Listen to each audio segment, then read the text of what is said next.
Pittsburgh Steelers fans, what's going on? This is Jeff Hartman, editor of BehindTheSteelCurtain.com. Welcome back to another episode of the Behind the Steel Curtain flagship podcast. The standard is the standard. It's the playoffs, folks. The Steelers are getting ready to play the Jacksonville Jaguars. And although that doesn't really sound like an intriguing matchup, the more I look at it, the more I feel it is. And with me, as always, is my co-host, Lance Williams. Lance, what's going on, my friend? What's happening, Jeff? See, I was supposed to be the ghost face analyst, but we'll see. You guys aren't familiar with Ghostface Killer, the RZA, the Jizza, old dirty bastard, you guard, inspect the deck, and METH. Anyway, we'll see. So if my face goes away, I'm the Ghostface analyst, aka Big Swa.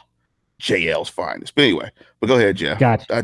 Well, the funny thing is if you're listening to this, whether it's on BehindTheSteelCurtain.com or on our iTunes account or any other myriad of ways you can hear our show, you're seeing it on YouTube. So if you're missing, if you're like, man, I wonder what the heck they're talking about, just find our YouTube channel. Just go to YouTube, search BTSC Steelers Radio, and you can subscribe and get all of our content. And you'll get to see the ghost face analysis of Lance Williams. we'll talk about in a second. But you know what, Lance? I have a feeling that you and I both kind of have our work cut out. Now, if you're just now listening to the show for the first time, you need to understand that I typically focus on the offense. Lance normally does the defense. We really, as a individual group here, have our work cut out for us when it comes down to breaking down the upcoming matchup with the Jaguars. I want to get your overall feeling of the game. You can tie in the weather. It's supposed to be bitterly cold in Pittsburgh. Do you think that plays a factor? What's your overall feeling going into this divisional round game? Well, I'll start with the weather. When you look at Blake Bortles as a quarterback and you look at the way he throws, I played baseball, I'm going to say until college. I tried to walk on in college. So I played baseball a lot of years. So I know how to throw a football and a baseball. I was taught to throw properly. You turn your shoulder, you point your shoulder at the target, you transfer your weight, you extend, you throw the football. You look at Blake Bortles, he's an arm thrower. And if you look at his technique, he holds the ball low and he really throws from his shoulder. So he throws with a lot of arm. He doesn't get a lot of torque on it. I don't think if it's bitterly cold and it's windy, I don't think he'll be able to drive the football in that weather. He doesn't have that type of arm and he doesn't throw that well. And he's not that type of guy. So cold weather, he's inaccurate as it is. I think that will just only play on, some of his inadequacies as a quarterback mechanics. But this game feels like the Miami game of last year. You get a Florida team coming north late in the year that beat up on the Steelers earlier in the season. Jay Ajayi. It just really same type of game in which if the Steelers can do well against the run, they should have this game. The difference is Jacksonville plays much better defense, but that I kind of envision that scenario with this game. Yeah, I agree with you with the weather. I just was thinking about this week. I did a radio interview with a radio station in Alabama, and they were talking about it, and I literally thought to myself, can a Florida team even somehow try to get prepared for this cold weather? Because I know Doug Marrone in his press conference stated, well, it's the same as a team from up north coming down south at the beginning of the season where it's warmer and the heat can be a factor. I get that, but even in Pittsburgh at the beginning of the season, they could be outside or they could be inside and pump the heat on to give them a little bit more, to get them more acclimated to that heat. Now, it's not going to be the exact same, but when you're in Florida and it's 60 plus degrees and how are you going to prepare yourselves for the high temperature of the day being something around 16 degrees with a wind chill that's going to be a heck of a lot colder than that? I just don't know. I can't say it's not going to play a factor. I really can't. The Steelers are going to be used to it. They're comfortable with it. Even the rookies have now probably gotten acclimated to it. Even a guy like Juju Smith-Schuster from California. But ultimately, I think that after a while that just kind of wears off. You just kind of get used to it. But in the first quarter, it might be a factor. I guess I'm trying to figure out how I want to attack this coverage that we're about to give you. I think that for the Steelers, let's go ahead and talk about the Steelers offense versus the Jaguars defense. I think this to me is the most intriguing matchup because it to me is strength versus strength. A lot of Jaguars fans have been invading and trolling behind the steel curtain this week, and they all talk about how, yeah, the Steelers aren't that much better than what they were in Week 5. I beg to differ. The offense is tremendously markedly improved than the first 8 games. In the first 8 games, if you do the numbers, they never scored over 30, and they averaged 20 points per game, almost 21. Now, in the second half of the season, the last 8 games, they almost averaged 30, 29.8 points per game. And I believe there was only 2 or 3 occasions where they did not score 30 points. So they met the Jaguars in Week 5 in October at Heinz Field. This offense is tremendously different than it was then. Whether you're talking about the emergence of a guy like Vance McDonald, the emergence of Juju Smith-Schuster, Martavis Bryant slowly coming into his own within the offense. For crying out loud, they targeted Antonio Brown 19 times in that game in Week 5, and they only ran the ball 15 times with Le'Veon Bell. I think that the Steelers, and a couple players actually admitted to this, might have overlooked the Jaguars and didn't think that they were actually as good and as a defense as legit as they actually are. Calais Campbell's the real deal. Their secondary is the real deal. But they have their weaknesses, just like every unit has their weaknesses. Pittsburgh's offense does. The Pittsburgh's defense certainly does. If I'm giving you some keys to victory for this upcoming game, the number one rule is you have to run the football. I have a feeling, and Lance can vouch for me here if you're a first-time listener, my feelings are often true when it comes to the Steelers. I have a feeling they're going to come out throwing the football. I'm not saying I agree with it, but I have a feeling they're going to come out throwing the football because I think that the Steelers are predicting the Jaguars are going to load the box and they're going to drop their safeties down because they trust their cornerbacks enough to cover Antonio Brown, who might not be 100%, as well as Martavis Bryant, Juju Smith-Schuster. If I'm the Steelers, I come out either in my bunch formation, and if longtime listeners know I love that formation for the Steelers, because it gives you the run-pass option, the RPO that everyone talks about now when they talk about offensive philosophy. It gives you the option to run or pass, and this is where I see the tight ends and Juju Smith-Schuster really doing a number on the inside down the seam with this offense. But I do think they're going to come out throwing early because they want to use the pass to set up the run. I don't think they're going to neglect the run unless things go south in a hurry. I think this is a Le'Veon Bell game. So step number one is get the running game going, although I do think they're going to come out throwing the football. I do think that Le'Veon Bell is going to get a very heavy workload, and I think it's going to be very workmanlike for him. We're talking a long run of maybe 12, 13 yards, but he's just going to grind it out, get first downs, keep the chains moving, and ultimately it's going to dictate the game for the Steelers. So that's number one. Number two, protect the freaking football. Ben Roethlisberger's 5 interceptions in Week 5 ultimately did this team in. If he doesn't even throw interceptions 4 and 5, I think they still win the football game. But those 5 picks absolutely killed them. Not all were his fault. If you go back and watch the film, he had several that were tipped. He had his arm hit on two occasions. Not all were his fault, but you cannot turn the football over in the playoffs, especially against a team that really offensively is not going to be able to drive the length of the field. They're only going to score points when they get a short field. So as an offense, if you flip the field on a drive, that's okay. Just don't turn it over. Don't turn it over. Trust your defense. And then lastly, the Steelers have to convert on the red zone. Chris Boswell is tremendous, but the Steelers' red zone offense has not been very good. They're ranked in the bottom quarter of the NFL offensively when it comes to red zone production. That has to improve in the postseason, and it really has to improve against a very good red zone defense in Jacksonville. If Pittsburgh can do those 3 things, run the football, protect the football, and ultimately put touchdowns and not field goals on the board, I think that it totally changes what the Jaguars want to and can do. They are not going to be able to run the ball with Leonard Fournette 40 times. Blake Bortles is going to have to throw the football, and as Lance alluded to at the beginning of the show, that's not a recipe for success for the Jacksonville Jaguars.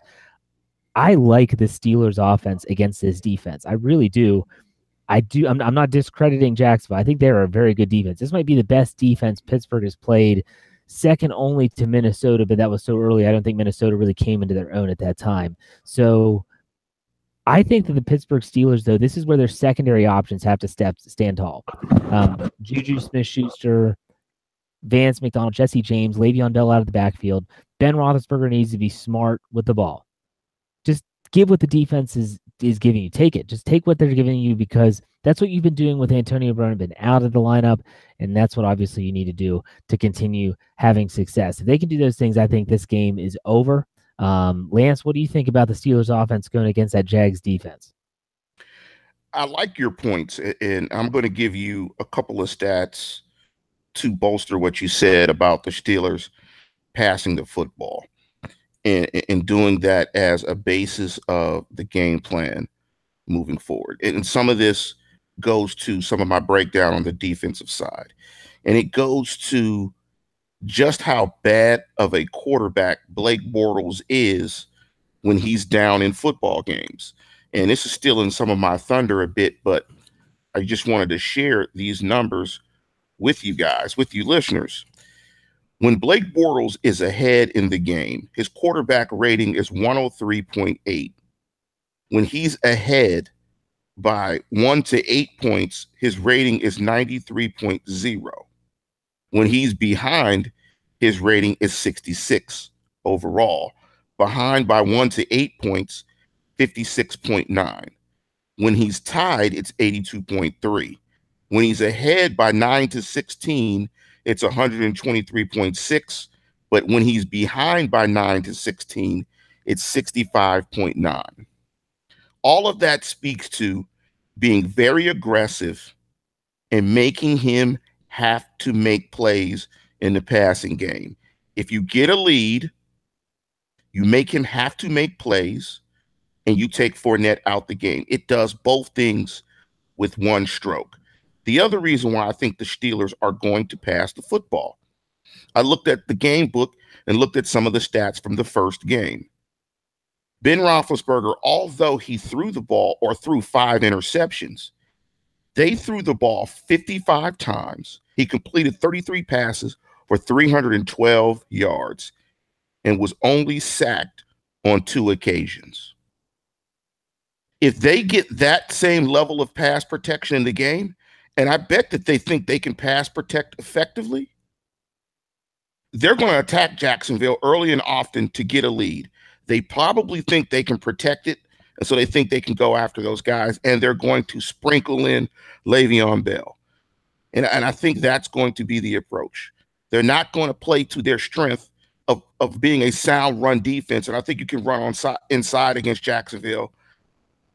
Some would argue that their strength is their secondary because it is outstanding, but I think the Steelers' strength is that passing game in Ben Roethlisberger, and I think that they feel that they match up very well against Jacksonville, even though they have Ramsey and Boye. Let's not forget, too, that Marcus Gilbert is in the lineup, and he was not in week 5 due to a hamstring injury. And this is not a knock on Chris Hubbard. I thought he did a tremendous job filling in for Marcus Gilbert, but Marcus Gilbert is considered one of the best right tackles in the NFL for a reason.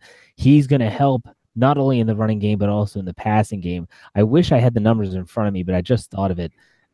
There was the red zone numbers with Marcus Gilbert in the lineup compared to Chris Hubbard are ridiculous. It literally is tremendous, the difference. And I'm not saying it's all him, but it does help. You know, he's a road grader. It moves people around. He's a big man in the run game, and he's definitely able to stand up to a guy like Calais Campbell and keep him off. Now, Roethlisberger was only sacked twice in week 5, but he was pressured a lot. So the Steelers have their work cut out for him. But go ahead over, Lance, to the defensive side, going against Blake Bortles and that offense. You kind of alluded to some of the facts that you wanted to get to, but go ahead and give us your keys to victory. I mean, I wish I had as much to say as Jeff did about the offense, but I think it's pretty simple in terms of Steelers defense against Jacksonville. I mean, it's really about being stout against the run, and it's really about playing the run really well in early downs. I mean, you really want Blake Bortles to have to make plays on 3rd down to move the sticks. So that means the Steelers have to be very stout in the run game, particularly on early downs and on first down, especially when Jacksonville wants to run the ball. But I think Jacksonville will run and mix in some passing plays on first down, because typically for most NFL defenses, that's when defenses are the most vanilla. That's when you're not going to get exotic looks. That's when you can really try to get after people on first down in the passing game. And that's where you might see the impact of Artie Burns possibly not playing show up, is particularly on first down. Because what Jacksonville wants to do is to really get into third and manageables where they can run the football and move the sticks and thus keep the Steelers' offense off the field. So it's really about stopping the run. Now, when I took a look at the first game, I think the Steelers' front three or front four of Alualu, of Hargrave, Wreck-It Ralph, and Tuitt, and big up to Cam Hayward for being named an All-Pro. I thought it was very deserving, and he should have been a Pro Bowler as well. Those four guys are better than the Jacksonville guys up front. I think in the first game, I thought Keith Butler got cute with a lot of the twists and stunts and some of the alignment stuff that the Steelers were trying to do, which I thought got the Steelers out of position in the running game. So I thought a lot of it was due to some of the schematic stuff that the Steelers were doing with their front in the first game. They did get worn down over the course of time in the fourth quarter. I think that's true. But I think if they play Jacksonville pretty much head up on the offensive line, even techniques where you're playing right on the head of a guy instead of being in the gaps and trying to do twists and stuff where you can get flanked and you get leveraged out, I think they can handle the Jacksonville running game. I think they are really going to play this running game very well.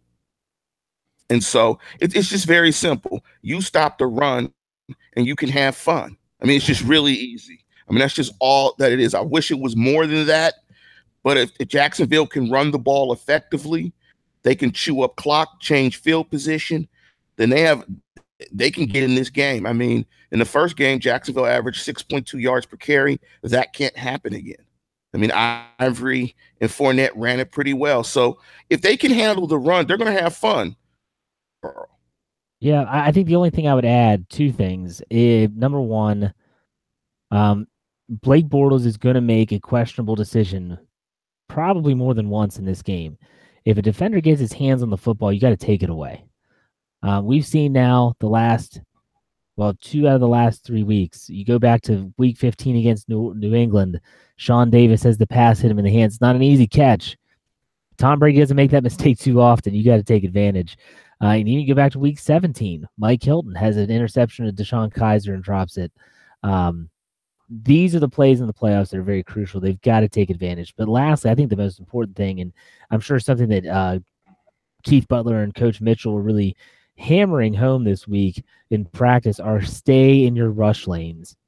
Blake Bortles single-handedly, I hate to say that, but he kind of did, with compounded with his defense, beat the Buffalo Bills in the wild card round because his ability to run. The Bills got a little over aggressive. They didn't stay in their rush lanes, and therefore Bortles was given an escape route and was able to burn them with his legs. He's a mobile guy. He's not a Mike Vick type quarterback, but he is mobile enough to make plays with his legs. The Steelers have to stay disciplined there. And if not, you could have the best coverage, you could be stopping the run, and he will beat you with his legs. So the Steelers need to really go back to, and I actually would think that you could spy Blake Bortles with Sean Davis, because you're going to want Sean Davis close to the line of scrimmage to stop the run anyways, and therefore, if he drops back to pass, you've got your eyes on him, and that way if he runs, you have someone that is faster and more athletic covering him. That typically would have been Ryan Shazier's job, but obviously we know that's not going to happen. So, but I agree with you, Lance. It's just not that complex for the defense. It's just a matter of, can they not give up the big play, which they've had a tendency to do in the second half, and can they actually stop the run? Let me speak to a point. Let me speak to the point about big plays, Jeff. One play you're going to absolutely see it, and it goes to them stopping the run as well. Let me add this too. What Jacksonville tries to do a lot of times as well, and it goes to your point about rush lanes and being disciplined. They are going to hit the Steelers with a big front. They're going to put 12 personnel, 2 tight ends on one side of the formation. What that does is that essentially creates additional gaps. So if you're going to put two tight ends on one side of formation, you have an A, B, C, D, and an E gap. Because you have, what is that, 5 players on one side of the formation that are big players that can all block. What that does is that makes a defense have to be extra disciplined in terms of their gap integrity and their run fits, because you have so many additional gaps to cover. And what they were able to do in the first game is they were able to cut back off of that on the Steelers. And Chris Ivory hit him a couple times, and so did Fournette. So they're going to have to be very disciplined. In terms of big plays, I will guarantee you, out of that formation, they are going to run a post corner concept that the Steelers have been hit on multiple weeks. They got hit on it against Cleveland. They got hit on it, I believe it was in the Houston game as well. No, it was in the Patriot game. Brandon Cook hit him with it, and Josh Gordon hit it with him. And it's going to be a one-man route. They're going to fake that run. It's going to be a play action, and they're going to try to hit them with that post concept. So it's going to be in that post corner concept. So it's going to be plays like that. If they're on their P's and Q's and they're being disciplined, they really can neutralize this Jacksonville offense. I think this is a game that the Steelers, if they're playing quality football, this is a game that it will be tough, because running the football and playing defense travels. But this is a game and an opponent that I think the Steelers should handle. But to your point, Jeff, about passing the football, the one thing I left out, and this has nothing to do with football, the quarterback said he wanted Jacksonville. So when the quarterback says he wants Jacksonville and he'd love to see Jacksonville again, best believe the game plan isn't handing it off 50 times. Right. No, I agree. You can't get Jacksonville back by putting the ball in Le'Veon Bell's belly. Although, if you win the game, trust me, he wants some get back. And he wants some get back in the passing game because of those 5 interceptions. So trust me, when Ben wants, Ben typically gets. No, I agree with you 100%. Now, one of the factors that we didn't talk about, that we normally talk about earlier in the show, are injuries. Let me update those. For those that don't know, we're doing the show on Thursday night on the East Coast. So that means that if you are listening on the weekend, or you're listening on Friday even, there's a good chance that the final game reports have already been released. This is just the latest news that we have right now. For the Pittsburgh Steelers, we talk about defense. We talk about the importance of things like stopping the run and watching out for the post corner patterns and those play action passes. That's a secondary issue. 3 big name players did not participate on Thursday. Artie Burns, who hyperextended a knee on Wednesday. Stephon Tuitt, who had an elbow injury on Wednesday and left practice. And Javon Hargrave, who practiced on Wednesday but didn't practice Thursday due to a back injury. All 3 missed practice Thursday. Now, all 3 said they're going to practice Friday. All 3 said they're going to play on Sunday. It's easy for a player to say that. It's different when a trainer and a doctor and a coach says, look, he's just not 100%. Artie Burns had his ligaments checked. He's fine he hyperextended his knee. So from a ligament standpoint, he didn't tear an ACL or anything like that. That's the fear you hear when you hear of a non-contact knee injury. Stephon Tuitt had an MRI on his elbow. Everything checked out. He said he'll be back. We'll see. There is good news for the Steelers, and that is that Antonio Brown has practiced fully the entire week, hasn't had a setback. He looks like he's good to go. And also center guard reserve B.J. Finney, who had a thigh injury, he is a full participant as well. Lance, do you think that the 3 injuries from the defensive side of things definitely shakes things up, or do you trust players like Cameron Sutton and Alualu and possibly Daniel McCullers or L.T. Walton to fill the role? You know what my answer, Jeff, is. I don't trust them guys. If those guys aren't healthy, those guys that you named, and let's say they're 75% of what they are, 80%, then they could be in trouble. It's going to be more of an offensive game where the offense is going to have to carry them and get up leads, and they have to play with a lead and really try to confuse and dominate Blake Bortles. I mean, that's bad. It's bad news. I mean, hopefully those guys get better and get well, but it doesn't bode well when your big guys, the guys that are most responsible in dealing with that running game, are nicked up. Hopefully those guys can get right. If those guys can't get right, then, we're talking about a much harder, much more difficult game than I think this game is. I still think the Steelers are better than this football team. And I still think the Steelers have enough advantages in this game. I think those injuries make it more of a contest, though. Okay, so let's get down to brass tacks here. You kind of alluded to it. What's your prediction for the upcoming game? Give me your score prediction as well. I think the Steelers win this game 28-16. Okay. I think they come out early and they get up on Jacksonville, and Jacksonville is playing catch up. And I think they get the 28 based on some turnovers that give them some favorable field position that they're able to take advantage of. I think they'll start. I don't know if they'll start as fast as they did against Miami, because they started just on fire against Miami. Bang, bang. But I think they're going to beat Jacksonville up in this game. And I think they're going to win pretty comfortably. Yeah, I was really close to your pick. I definitely like the Steelers in this game. I said Steelers 27, the Jacksonville Jaguars 16. I just don't see the Jaguars putting up a lot of touchdowns, and I think that in the second half, the Steelers, like you said, maybe get a turnover, maybe a pick six, a big play in more than one ways that's going to help turn the tide. But I like the Steelers in this matchup. They have me a little weary, but ultimately I do like Pittsburgh to win and to advance. Let's go to the other side of the docket, on the other side of the AFC. Tennessee, New England. Do we both agree that the Tennessee Titans have no chance to win this game whatsoever?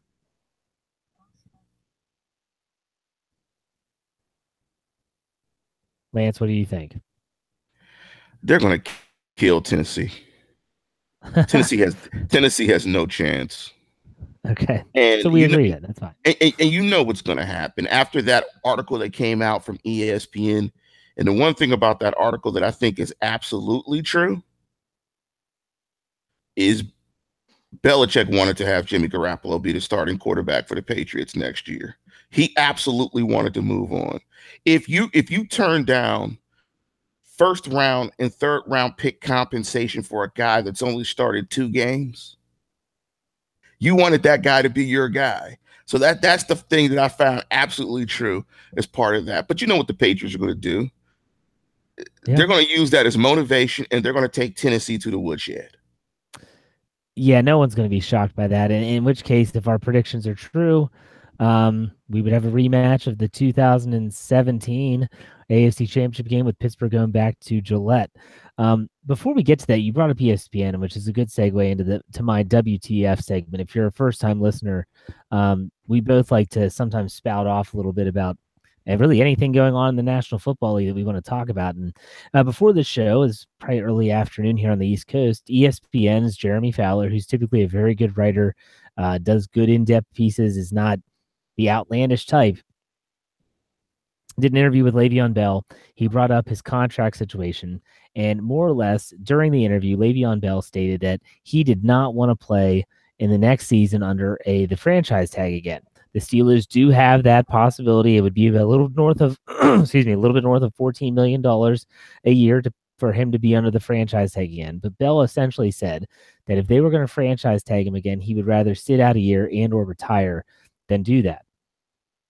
And boy, the backlash has been bad. I get it. I think it was bad on all parties. Okay. There's no reason, in my opinion, as a reporter, as a journalist, and I don't have credentials to get into that facility, but if I did, I'm not going to be asking Le'Veon Bell about his contract status 3 days before a divisional playoff game. That's just me. I get it. He has a job to do. ESPN, right now in that company, it's you or someone else. And so he has to probably get the page views. He has to try to stir up some buzz. I get it. At the same time, I don't agree with it. Now go to Le'Veon Bell. I thought that Le'Veon Bell, if you read the article, was very honest. He didn't bash the Steelers. He didn't say that he hated the organization for not giving him the money that he's due. He said he wanted to be valued. He said he wanted to stay in Pittsburgh if he could. He said all the right things, but Le'Veon Bell, my gosh, you're not a rookie anymore. Someone's asking you about your contract 3 days before the divisional round playoff game. Just say, you know what, I'm focused on the Jaguars. We'll talk about that in the offseason. From both sides of this, it's WTF. Why are you asking that question, and why are you answering that question? There's nothing good is going to come of this. this message, if he is sending a message, is only for Kevin Colbert, Art Rooney II, and Mike Tomlin. That's it, because those are the only people that he has to deal with when it comes to his contract negotiations after the season. But that's the key point. The last part of that sentence I just said was after the season. I don't get what Le'Veon Bell's goal was here. I'm not sure why those questions were even asked. It just seemed very JV, very high school newspaper-ish to me. I didn't like it. I wrote the story for the website. If you haven't read it, go to behindthesteelcurtain.com and check it out. There's quotes in there, all that stuff directly from Fowler's article. Just left me with a what the you know what feeling. But really, is this what we're talking about? Or is this what we're really talking about 3 days before they play the Jacksonville Jaguars? Come on, man. It was bad. It was bad. Lance, I'm done talking about that. You can talk about it a little if you want, but I know you wanted to talk about something else. My only comment to your WTF is the following.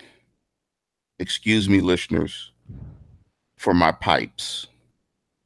You got to know when to hold them, know when to fold them, know when to walk away, know when to run. You never count your money.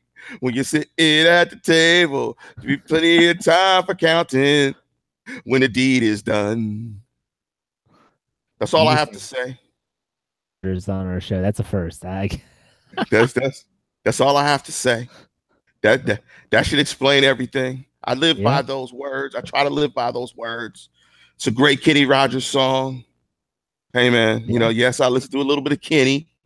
I'm not just a Ghostface assassin, a Ghostface analyst. I listen to Kenny, little Kenny and Dolly. Hey. Right. Anyway, my WTF is, let me just read this. Blake Bortles was asked about criticism and silencing haters, and he said the following: it'll probably never stop. There's people who think LeBron James sucks. So if that happens, I'm sure there will always be people who always think I suck. Yes, there will be, because he actually does suck. When you think of great athletes, you go like Kobe, you go Mike Trout, LeBron James, Blake Bortles. Come on, man. You don't even think of Blake Bortles in the top 20 of quarterbacks. How's this guy going to put his name in the same breath, in the same sentence as LeBron James? Are you kidding me? You got to know when to hold him, know when to fold him, know when to walk away, know when to run. You never count your money when you sit at the table. Come on, Blake Bortles. WTF, dude. You'll never be in the breath of LeBron James. Come on, man. He's won MVPs.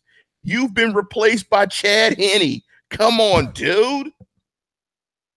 LeBron James? How about Chad Henne? Maybe if they hate on Chad Henne, they hate on me. Come on, dude.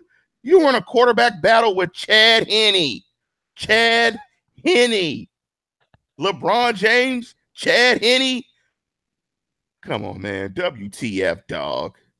Didn't he run for more yards than passing yards last week? Yeah, Come on, man.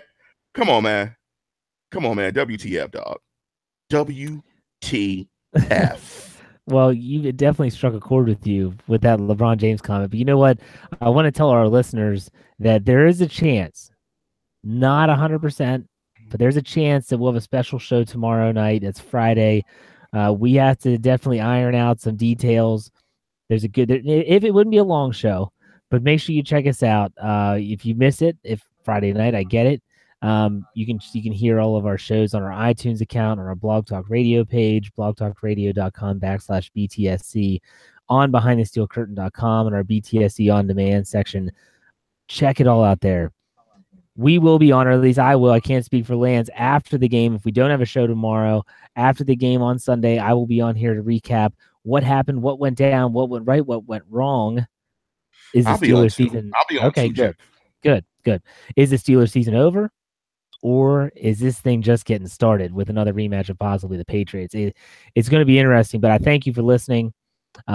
Please check out behindthesteelcurtain.com for all your Steelers needs leading up to the game. And Lance, anything to add before we send it off tonight? I could, but I don't want to say anything about politics, but I could. So I'm gonna Yeah, just leave it at that. let's I'm gonna leave it at that okay. and say Blake Bortles, oh jeez. Blakey Bortles, come on, dog. Blakey Bortles. Knowing Well, me, I'll be upset on Sunday.